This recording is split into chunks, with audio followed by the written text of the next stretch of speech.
Good evening, ladies and gentlemen. Welcome to the Independence City Council meeting. It's Tuesday, March 26, 2019, and it's a beautiful evening outside. And I love the fact that the blossoms are out and spring has sprung. And so, councilors, it's nice to see all of you. Please let the record show that the councilors are all here, and they all look happy. Oh, yes, I see smiles. See, it's amazing. Council members, you have the minutes will be around next time, so you'll get a chance to see them then. Do we have any visitor or public comment? Anybody stepping to the microphone this evening?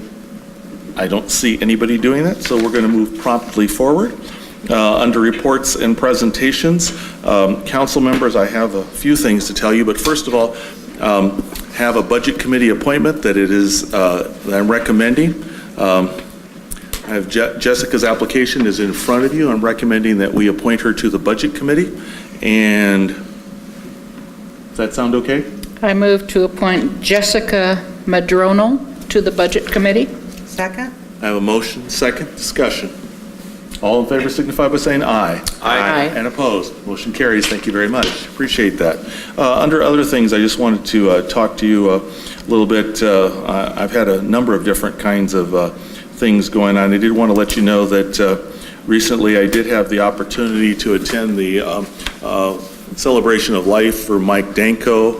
It was up at Troutdale. There were several hundred people that did attend, and I was asked to speak a little bit, and it was a very thoughtful day, and it was a chance to see a number of people from our community, some who are still here and some who've been here over the years, and it was a wonderful opportunity. And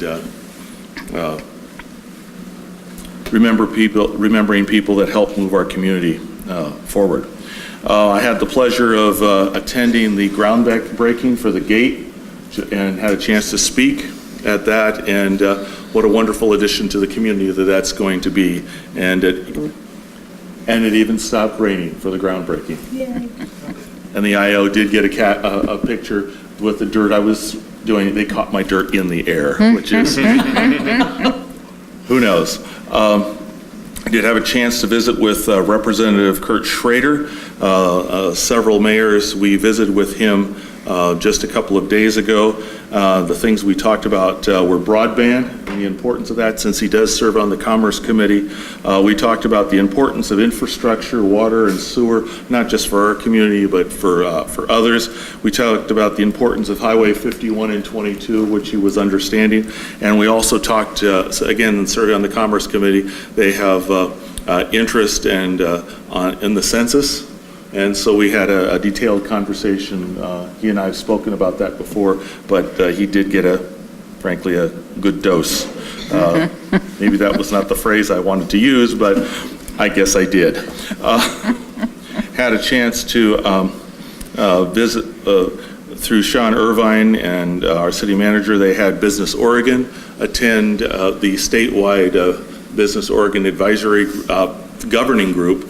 Was here, and we had a chance to, along with SEDCOR, make a presentation about the wonderful things in Independence, and they were very impressed with what was going on. And our statewide reputation continues, and there were a lot of their entrepreneurial board members were very interested in what was going on. So I want to compliment Mr. Irvine and our city manager for helping make things happen, and that looked really good. So thank you to both of you. I think our community took another step forward. They have funding.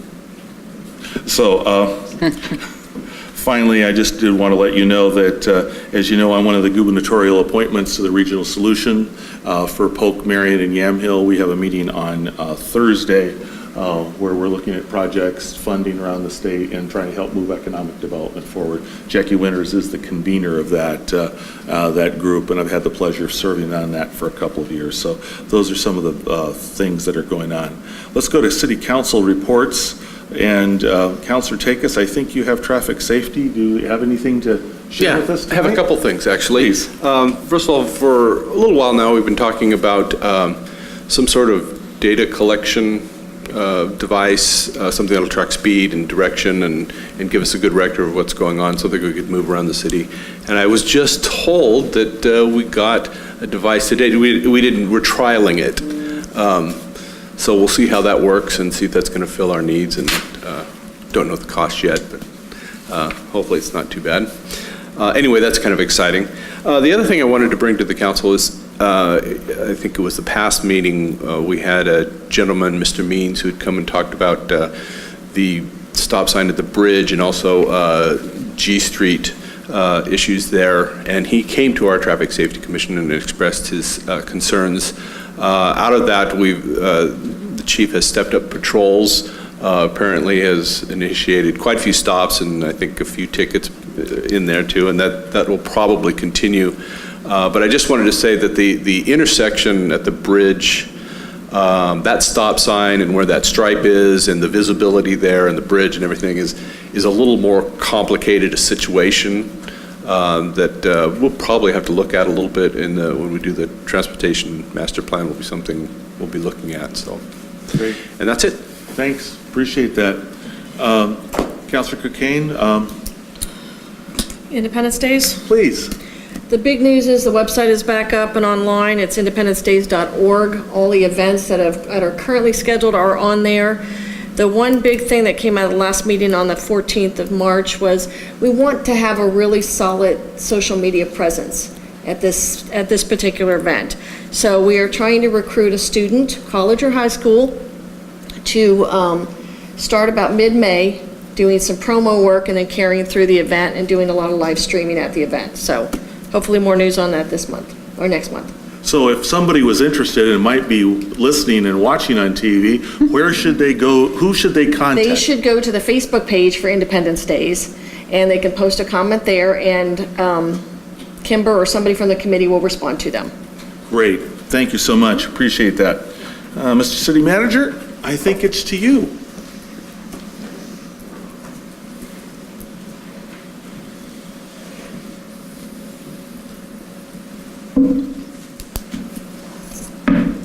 Thank you, Mayor and Council. I just have a few items tonight. I did want to mention that the Budget Committee orientation has been rescheduled for April 3rd at 6 p.m. It's designed for new Budget Committee members and councilors to introduce them to the budget process.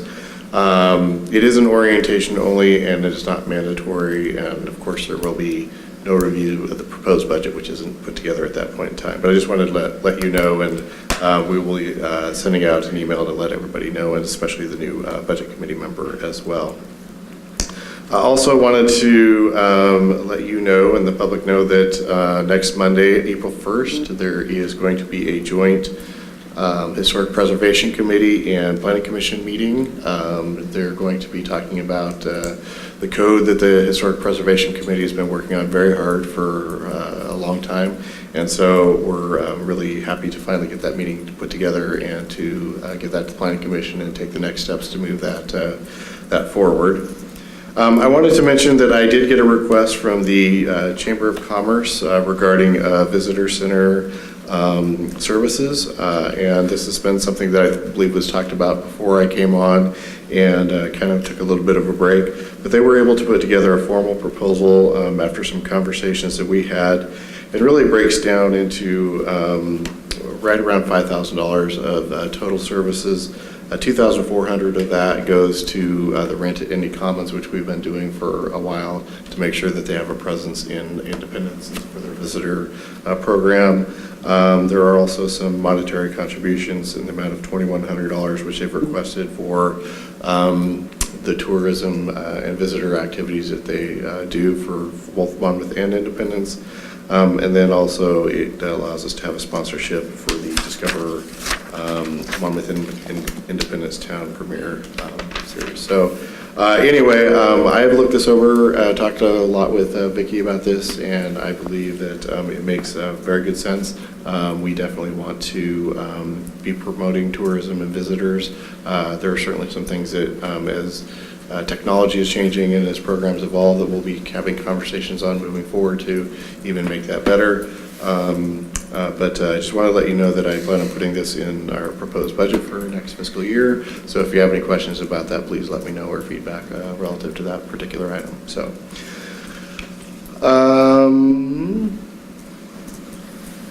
Fred, do you want to come up? I want to actually introduce Fred Evander. He is our new senior planner, our newest employee, actually, and he's been here for over 3 weeks, actually, hard to believe. Yep. Fred was a part of an application process, and I've kind of talked to you about Fred before, but I wanted to just to formally and publicly say hello to Fred and let you ask him any questions if you want, but we're very excited to have him. It's great to have some planning staff that is here most of the time, and he is going to move us, I think, to another level in customer service, and as well as being able to manage projects that we're doing. So, Fred, do you have any comments or do you have any questions for him? Well, first of all, let me make it easy. Fred, we're on behalf of the council and myself and the city, welcome. We visited informally, but I want to, at an official meeting, officially welcome you. We're excited that you're here, and as I understand, I think your family's here too, isn't it? That's right. Yeah. So I believe in living where you plan, right? Living in the communities that you plan in, and so we moved to Independence. We're here. We're getting involved in the community. Been going to the library a lot, stuff like that. So I mean, we're definitely around. Been riding the bike trail. We're actually in the apartments at the end of town, so I've been riding the bike trail to work every day. It's actually the first time I've driven to work was tonight. So and that was just because my bike was here from earlier today. So I like bikes. I like pedestrianism. I like all that stuff. I like economic development, vitality, community vitality, all that sort of stuff that you folks are doing. So it's nice to definitely be here. Still kind of getting used to the community, but it's nice to be here. Great. Any questions? And I apologize for not recognizing you tonight, Fred. That's just fine. I'll try not to let that happen again, But that's- because you mentioned my key word, which is you want to get involved.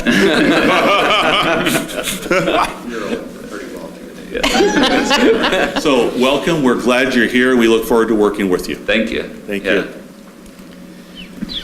Great, and then just one last thing, and this is a kind of a really special thing.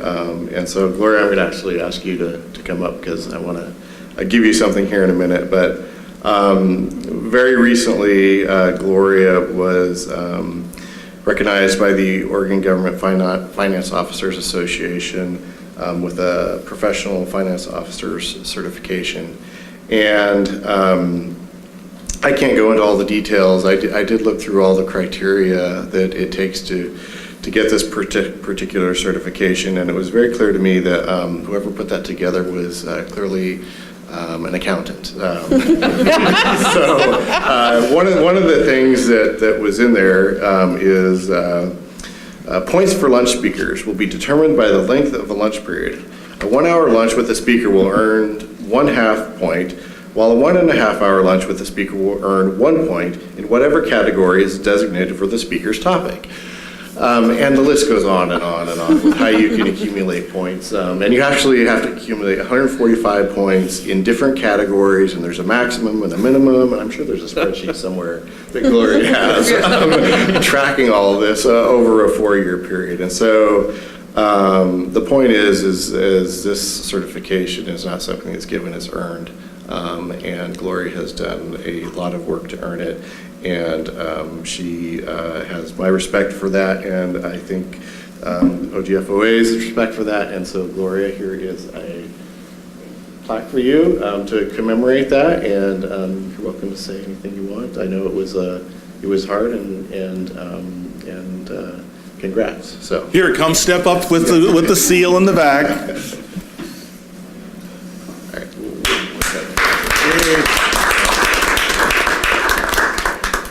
All right, I'm going to join in for a moment here, and this is a big award, and we as a city have won some awards from this organization before, but this is a professional pinnacle for outstanding work as a finance director, and we are very honored and glad that you're working for us, helping us move forward. This is a really big deal. And I just want to, I know that you're very modest, but I'm also aware of how big a deal this is. So again, congratulations, thank you, and please continue to do the good stuff so that we can keep all moving everybody forward. Congratulations, and thank you, Tom, for making that award. That finished my city manager report. I'm available, of course, for questions, or if you have for me or for... Questions for the manager this evening? Just a comment. Tom and I were at the same meeting today. We went to one of the chat groups or the chat sessions that the superintendent of schools put on, and even though the attendance was small, the ideas were mighty. That's great, thank you. Appreciate that. Okay, let's continue moving forward. And I think Mr. Irvine gets to do the next one. The provider of all the paper in our packet, or the electronic pages for... Yeah, Mayor, Council, I appreciate you having me here for consideration of this. So this is really trying to wrap up and put a bow on the Sunset Meadows master planning process that we started a few months ago. We kind of, as you recall, we I believe came to you to award the bid. Actually, I take that back. We came to you to talk about the process, and now I'm here to kind of tell you what happened with it, although many of you participated in one shape or another here. I'm just going to kind of, there we go. So we're talking about Sunset Meadows Park. This is the park in the new Sunset Meadows subdivision between 8th and 9th. It's kind of a linear park. And you can see this is really just pretty much a grassy field right now with a picnic table on it. But the neighbors are really excited about getting stuff done out there, and we like to work with involved citizens. So this is, a little bit better, kind of for anybody who's not super familiar with the kind of where this is. You can see it's kind of the southwest part of town there, and it really is kind of this linear rectangular shape. So following our usual tradition of getting everybody involved, we had a big open house at Mountain Fir Park. Inspiration Garden in the classroom there. It was very, very well attended. I think we had over 40 people that showed up, including a lot of kids. Had a lot of great feedback. And really, this was kind of the throw the mud at the wall process. So I'm going to go fairly quick through here. We had a lot of just kind of broad ideas as the usual dot exercise, what people liked and what they didn't like. A lot of interest in art. You can see a lot of interest in the nature play. These are sort of the logs and that kind of stuff. Less interest in play structures, which kind of through conversation we found out is more about not wanting tall things where kids are up top looking down over the backyard fences of the houses that are nearby. That was kind of one of the constraints, is there is a lot of houses backing up to the park, so you got to be kind of cognizant of that. A lot of just kind of broader conversations about what people want to see there. A lot of interest in trees and additional landscaping. There are some kind of water issues out there as far as runoff and controlling that we need to deal with as well. Can we flip to the next one? There we go. So once we kind of threw the mud at the wall, we really consolidated into two plans that were kind of by intention fairly different. And the idea was to sort of be able to compare and contrast and kind of talk about, well, I like this part of this one and that part of that one. I don't like this part of this one and I don't like that part of that one, from which we can kind of create the ultimate plan. So this was the first concept. Everybody wanted a path, going through here for walking purposes to connect up to Mountain Fir Park. This is a more linear path with a more centrally located play area. We'll go to the next one. The other kind of option had a more curving path. The downside of the curving path is there's less sort of green open space for throwing frisbees, footballs, playing soccer, that kind of thing, but a more pleasant pedestrian experience. You can see it also kind of stuck the playground a little more into the corner there and featured a covered shelter area. So some conclusions, and feel free to jump in. I'm just kind of cruising right through this. We had some really pretty solid consensus on the feedback. There was interest in shade structures, kind of shade sail type of things. Play areas, like I said, they wanted kind of that free-form natural flow. Drainage and landscaping were big wants. And as well as kind of being accessible for everybody and allowing dogs. A lot of dog owners there. Just some imagery for the elements. One other thing that we did talk about was lighting. There was interest in lighting along the path, but that it'd be sort of lower level, sort of pedestrian scale lighting, not sort of higher street lights that illuminate kind of a broader area. So this is the final concept, and you can see it's a little bit of a mix of both. We kept the more curvy path and the location of the playground more in the corner. It's a little hard to tell on this image, but we incorporated some more kind of berms in areas just for little smaller kind of humps that the kids can kind of roll down and run up and down and play on that in that way as well.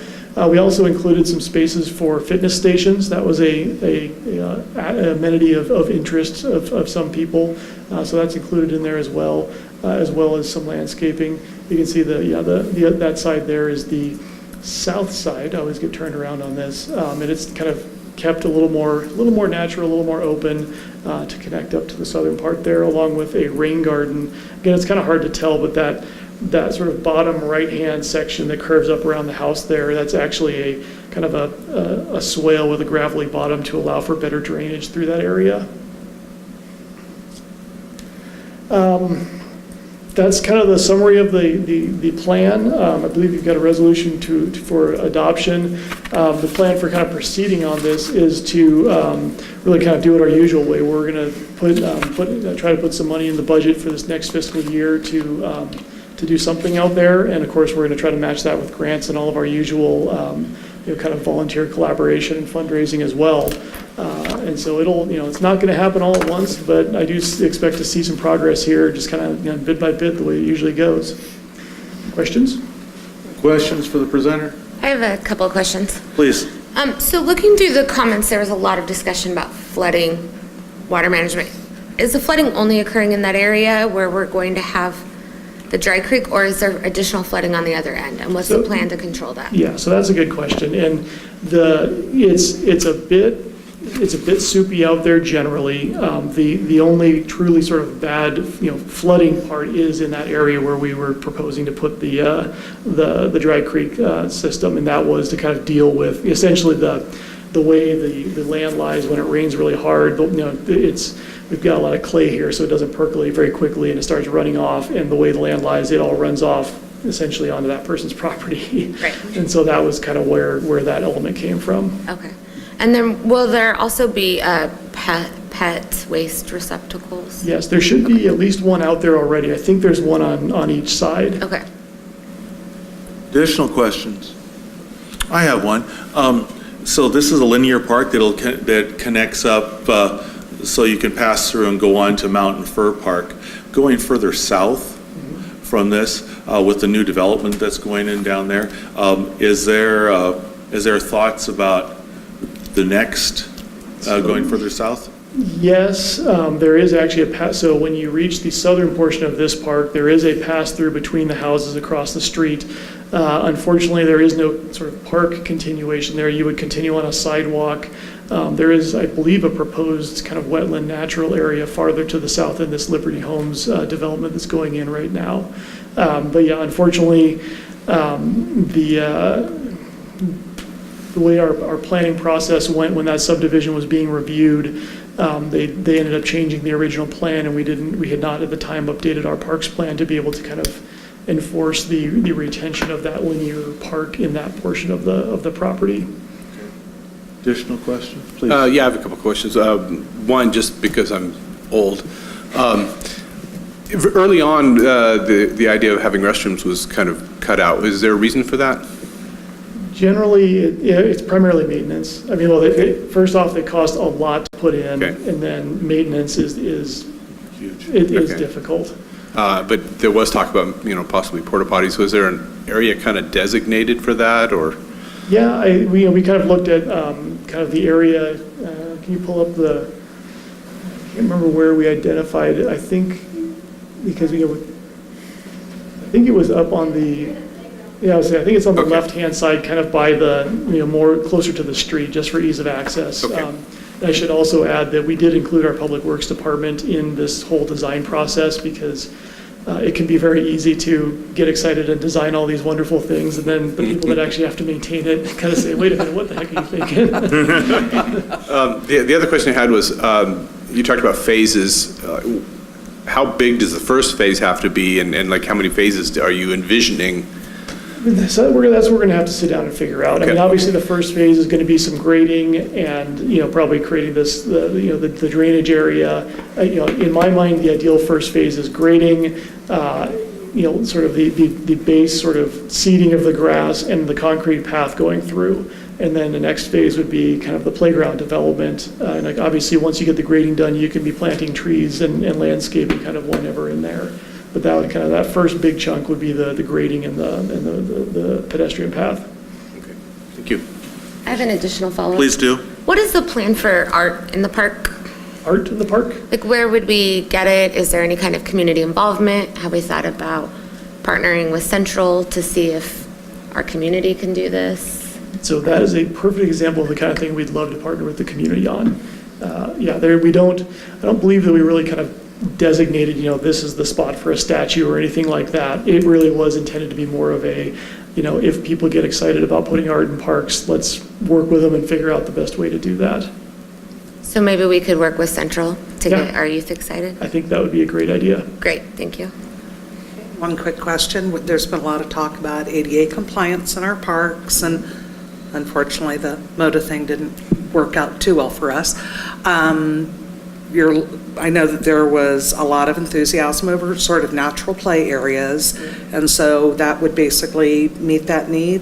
So yes, and this will be, kind of as we go towards actual, funding and construction, these are the things we have to weigh. Technically, the wood chip safety surfacing is an ADA accessible surface because it compacts down well enough that you actually can run a wheelchair on it. It's obviously not the best solution. There's poured rubber surfacing and rubber tile surfacing that's better. Unfortunately, if you look at the cost estimates, a poured rubber surface costs about $30,000 or $40,000 more than the wood chip Right, safety right. surfacing. So those are the kind of things, bottom line, baseline, yes, everything we do will technically, officially be ADA accessible. Thank you. Additional questions? Do we need to, I don't see an action item here, so is this just, we think that that's a good idea? Is that a resolution? Is it just, or is it just a consensus here, or what do you need? I'm thinking I might have gotten ahead of myself, and this might have been just the presentation, and the next meeting, we're going to bring the resolution. Yeah. Is that what the plan is? Okay, great. Okay, but I think everybody's kind of going, shaking their heads, this is the right direction. Yep, great. Okay. Yeah. As I say this, yes, we wanted to present it to you for comments, if we need to make any tweaks or changes, and then we'll bring the, kind of the official The official adoption for the paperwork. next one. Okay, thank you very much, Thank you. appreciate it. Chief Mason, I think you have a report here on cleanup day, and Mayor, Council, more of an update, I'll call it, instead of a report. Thank you.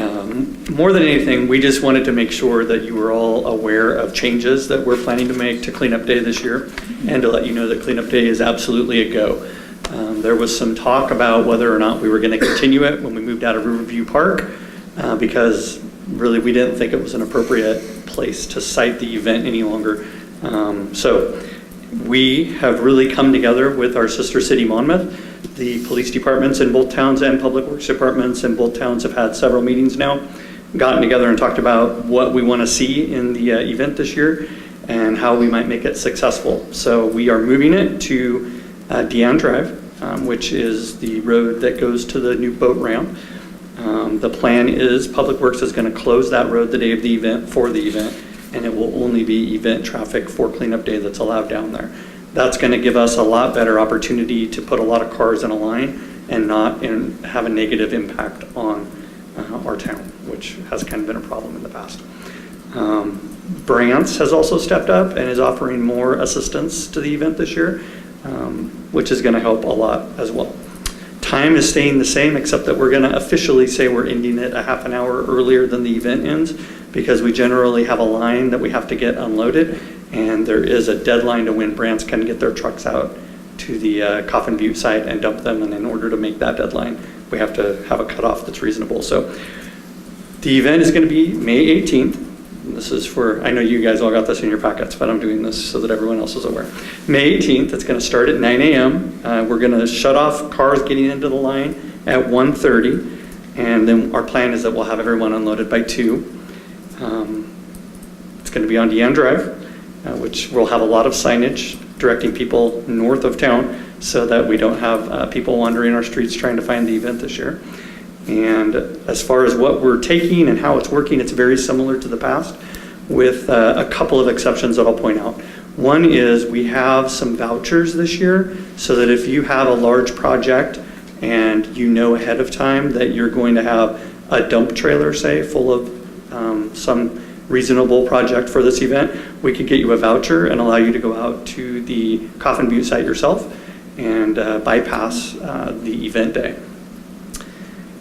On that, I will say the event is meant for community cleanup. It's not meant for any kind of commercial or business or anything like that. So if you are re-roofing your house, our vouchers aren't to take your debris out to Coffin Butte.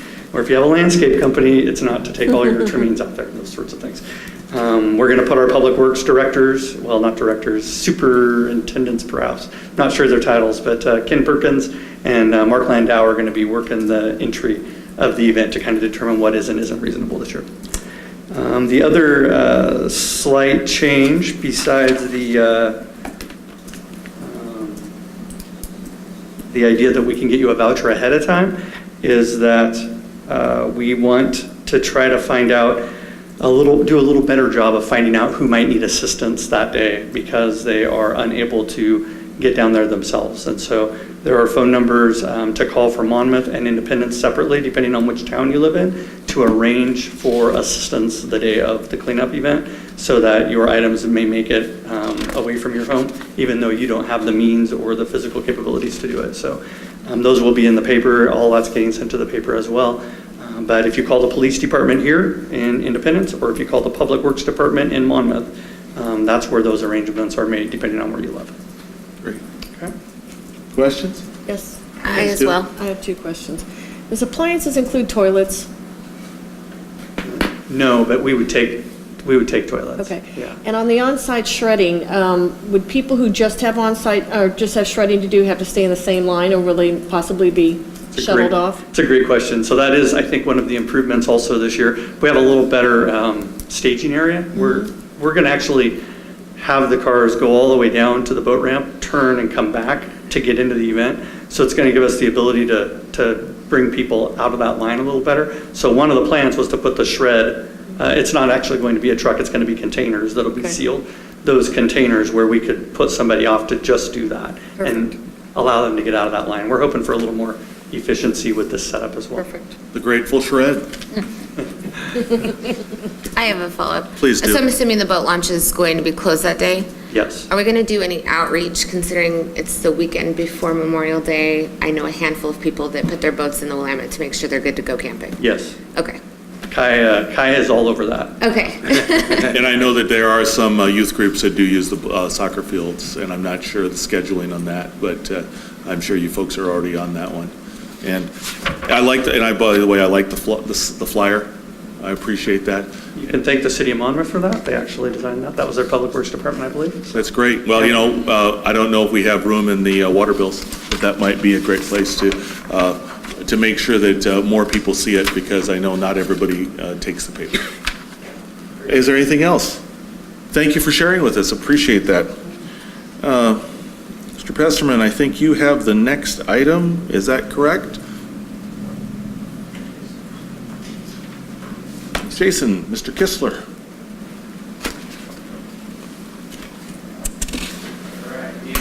Good evening, and congratulations on your son's first birthday. Thank you. Thank you very much. So in your packet is the e-communications policy that we covered in depth on the council retreat on the 2nd. So basically, we're just looking for an adoption of that policy, unless you have any questions. Questions for the presenter? Everybody okay? Okay, I move to adopt the e-communications policy as presented. Second. A motion second. Thank you. Thank you for doing that. Thank you for helping me personally get everything lined up so that I can do everything the right way. I do appreciate that. Any other discussion? No, I just wanted to say thanks for the walkthrough. Yeah, It you was bet. really helpful. I would just echo, anytime you guys have any questions, definitely feel free to reach out. So. Great. And I talked to Jason quite a bit about the new website, which was good to hear the progress on that. Okay, if there's nothing else, all in favor signify by saying aye. Aye. And opposed, motion carries. Announcements. We get to, we don't have to have a long meeting so that, because there will be other days. I have a couple. Please do. Many municipalities have been banning single-use checkout bags, but on March 28th at 1 o'clock at the Capitol will be a public meeting to discuss House Bill 2509, which addresses a statewide ban. Also, the weekend of March 16th, 17th, we had approximately 150 to 300 Democrats in town for a State Central Committee meeting. It's a quarterly event. Lots of kudos about our facilities. We were headquartered at Central High School, but we also spent a little bit of time at Western. Folks spent a lot of money in town, particularly at Valkyrie Wine Tavern. Everybody loved the town. Great, thank you. Additional announcements? Okay. If someone would like to end tonight's meeting, I move to adjourn. all in favor? Aye. And opposed? Thank you very much.